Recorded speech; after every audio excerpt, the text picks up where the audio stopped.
Hello friends, prime tutorials online English में आपका स्वागत है। बेहतर और आसान तरीके से इंग्लिश सीखने के लिए हमारा संपर्क करें।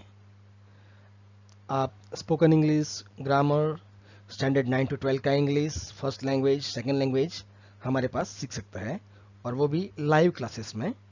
आपको क्लासेस में जाने का ज़रूरत नहीं है, आपका आने जाने का टाइम बच जाएगा, और ये कोरोना की बीमारी के दौरान जो बाहर जाने का खतरा है वो भी टल जाएगा।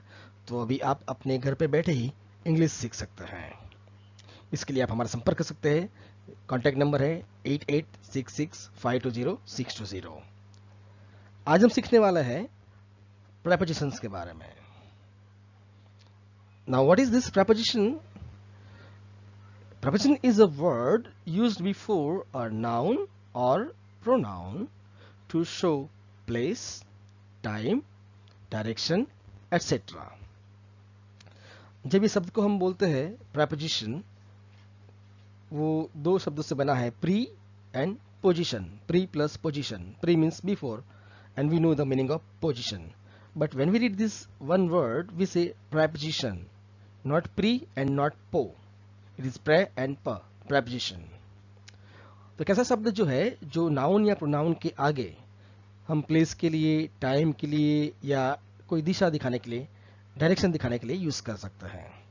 ओके, तो कैसे होता है आइए हम सीखते हैं।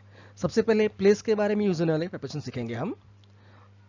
प्रपोजिशंस ऑफ प्लेस, जो प्लेस दिखाते हैं। फॉर एग्जाम्पल, एट स्कूल, तो स्कूल के आगे जो एट है वो दिखाता है प्लेस। इन द रूम, तो जो इन वर्ड है वो है प्रपोजिशन, वो द रूम जो है वो प्लेस पॉइंट आउट करने के लिए in the room. On the table, under the tree, तो ये सारे जो एग्जाम्पल्स है उसके अंदर एट, इन, ऑन, अंडर, ये सारे वर्ड्स है वो प्रपोजिशन है, और वो प्लेस को दिखाते हैं, प्लेस पॉइंट आउट करता है। The next is propositions of time, जो टाइम को इंडिकेट करते हैं, जो समय दिखाते हैं। और समय दर्शाने के लिए एट 5 o'clock, तो ये 5 o'clock जो टाइम है उसके आगे एट यूज कर सकते हैं, कोई भी टाइम हो, नॉट ओनली 5 o'clock। इन जून, तो जून एक मंथ है, और कोई भी मंथ हो उसके लिए हम इन यूज करते हैं। On 1st January, so date के आगे ऑन यूज होता है, मंथ के आगे इन यूज होता है, टाइम के आगे एट होता है, आवर्स के आगे। इन 2019 मतलब 2019 में, तो कोई ईयर के आगे इन यूज होता है, तो ये सारे एट, इन, ऑन, ये सारे प्रपोजिशंस है वो टाइम दिखाते हैं। Next, propositions of motion. Motion means movement, जो मूवमेंट दिखाते हैं, जो कोई एक्शन हो रही है। अक्रॉस द ब्रिज, अक्रॉस मतलब from this side to that side, यहां से लेके वहां तक। ओके, नदी के आर पार, ब्रिज के आर पार, यहां से वहां तक, इस साइड से उस साइड तक, across the bridge. He ran across the bridge. Into the river मतलब नदी के अंदर, तो ये इनटू जो होता है वो मोशन दिखाता है। He jumped into the river.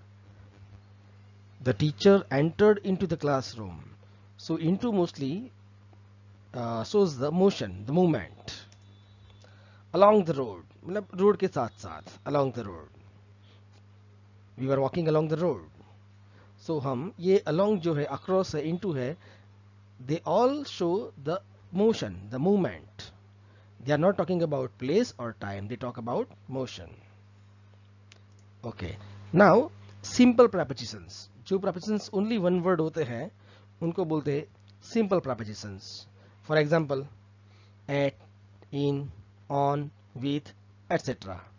बहुत सारे लंबे लंबे लिस्ट है। ओनली वन वर्ड जो होता है प्रपोजिशन उसको बोलते हैं सिंपल या तो सिंगल प्रपोजिशन बोलते हैं। जो नेक्स्ट टाइप का है वो है डबल प्रपोजिशन, मतलब वो दो वर्ड से बना हुआ होता है, टू वर्ड्स टुगेदर, एक साथ। फॉर एग्जाम्पल, इन टू, तो ये इन और टू दो अलग अलग वर्ड से बना इन टू। अप टू, अप और टू जो दो अलग अलग है प्रपोजिशन से, उससे बना है। विद इन, विथ और इन साथ में आ गया, विद इन हो गया। तो वैसे टू वर्ड्स टुगेदर जो बने हैं उसको बोलते हैं डबल प्रपोजिशन। और नेक्स्ट है कंपाउंड प्रपोजिशन, तो वो होते हैं ग्रुप ऑफ वर्ड्स।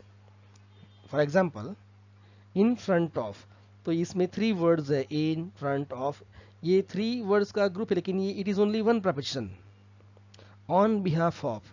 तो यहाँ पर भी 3 वर्ड्स का ग्रुप है, ऑन, बिहाफ, ऑफ, बट ये अलग अलग 3 नहीं है, it is only one preposition. Okay, so this is the enough knowledge at the school level for the kids, whether you are studying in primary or secondary, about the preposition. Preposition is a word that is used before a noun or pronoun to show place, time, or direction, etc. And here we talked about the different prepositions of place, time, and motion, and various kinds of prepositions: simple, double, and compound. I hope you have liked this video. Please like it, subscribe my channel. You can share with your friends and relatives, and you can inform about this. You can learn grammar freely on this channel, and join our live class to learn English in a better way and in easy way. Thank you.